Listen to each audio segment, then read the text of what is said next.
Information and communications technology entrepreneurs, startups and small and medium-sized enterprises have a relevant role in ensuring economic growth in a sustainable and inclusive manner.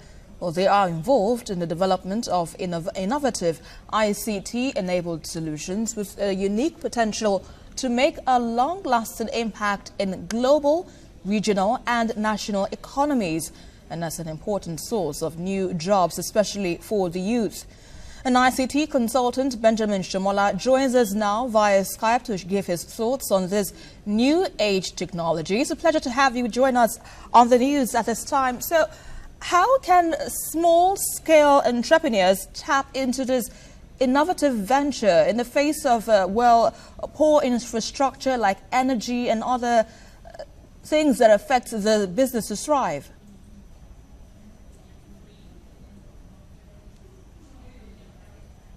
Hello, Benjamin. Can you hear me? Yeah, thank you for having me. If we talk globally about, yes, loud and clear, I can. I don't know if you can hear me too. Yeah, I can. Go ahead.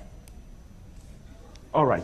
I said if we talk about the young entrepreneur globally and the place of ICT in using their entrepreneurial skill to use these ICT tools in driving the economy, it could be in any of the sectors. But if you limit it now to Africa, because my concern majorly when we talk about any progress, any growth in ICT is always channeled toward Africa since I'm one, and I'm always involved in conferences and seminars here and there about African youth coming up to bring up their innovations and then to see how they can use that to drive the economy of their different countries. Now, in Africa, we have a major problem because if you talk of technology, okay, I was privileged just a few weeks back to be in an international forum where basically virtually everybody that was there were just about the under 20, under 30 without the university certificate, but they came up with so many wonderful innovation, and because they have infrastructural backup in their countries, they have a number of facilities that are available for them. Internet facilities, loans for their education, loans for their hardware to get a MacBook, to get something, and they have power to also power whatever they're going to use. Because of that, they're able to, creatively work much more than the youth in Africa. As a matter of fact, I took the pain of going through what the CNN called the African Startup. There was this section that was created for the African youth to see how they can impact their society using ICT. And I discovered that we only have just a few indigenous Africans, that is, people that have never had encounter with the West, that are able to do something unique. That is to say then that if we're going to experience a social impact using ICT, then African leaders, African governments have got to do so much about providing the right infrastructure that can drive this, because we're not better than the people in Serbia, we're not better than the people in Slovenia, we're not better than the people in different parts of the world that may not even know how to read the brighter grammar, but are able to use ICT to create innovative tools. I met a guy that came from Canada, and he currently have a business that has about 9 country representation. And the guy is just about 23 years of age. How many Nigerian youths, how many Togolese, how many Senegalese could come up today that I've gotten a special skill, I could write a special code, I have a special software that can use to drive... Benjamin, my apologies for, cutting your line of thoughts there now, but it does appear from what you say, and it's pretty obvious that the opportunities are endless in the ICT industry for the unemployed youth out there now to crack through. But which of these business ideas within the ICT now are most viable for the youth? Now, when you talk of viability, you need to look at the needs that are predominant in the society, because ICT is to be used to find solution.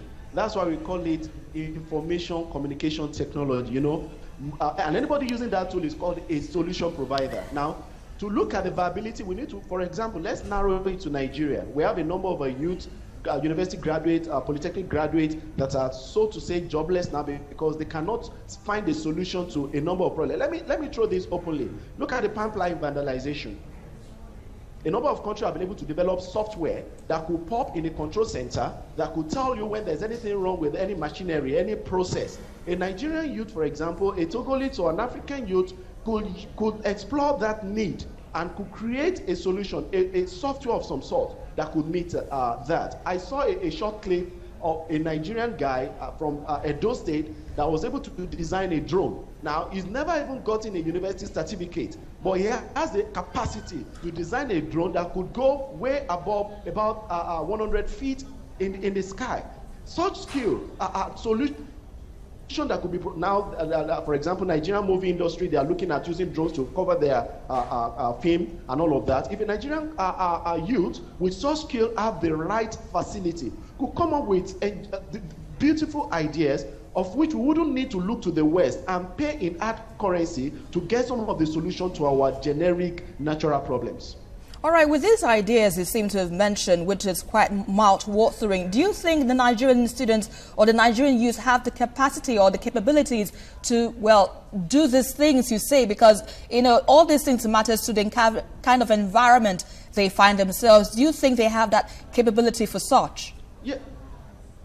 Yeah, thank you. I belong to a forum, the Lagos Techpreneur Group. And part of what we discuss is looking at children, 16, 17, 18, youth, 20, 23 years, the ideas they have. And I tell you, average Nigerian youth is capable because we are not the lazy type, despite the fact that we have a peculiar problem, yet necessity is the mother of invention. We still have a way around some of our limitations. And I tell you, that's why when we find ourselves in a more favorable environment, we thrive more than the chaotic, or let me say the limiting environment we currently find ourselves. So yes, an average Nigerian or African youth has the capacity to use ICT to impact the social environment. Yeah, Benjamin, let's just try and sum it all up now, because we've run out of time now. For somebody who is already very versatile in the ICT business, what strategies should the newcomer now employ in starting his own ICT company? Look out for the needs. Once you have the needs, look out and seek a solution. Develop a solution for a predominant need. And where you cannot see a need, create a need. And that is why you see what has happened so far with the shopping, that's the online shopping mall. You see that a need was seen in the society, that we have a problem with transportation, we have problems with traffic management, and if we could get our materials, if you get whatever you order for online within a specific time, then you are good for it. So a number of guys came up with this idea that why not have this online mall? Since we have the Walmart of this world, we have the Amazon of this world. That is an idea. Now the basic, the bedrock, the finality of the whole thing is an average Nigerian youth or an African youth should look out for the need in that society. We don't need to import a solution from America or from United Kingdom on a problem that is generic to us in Nigeria. All right, Benjamin Shimola, thanks a lot for your contributions on TVC News Hour. Thank you so much.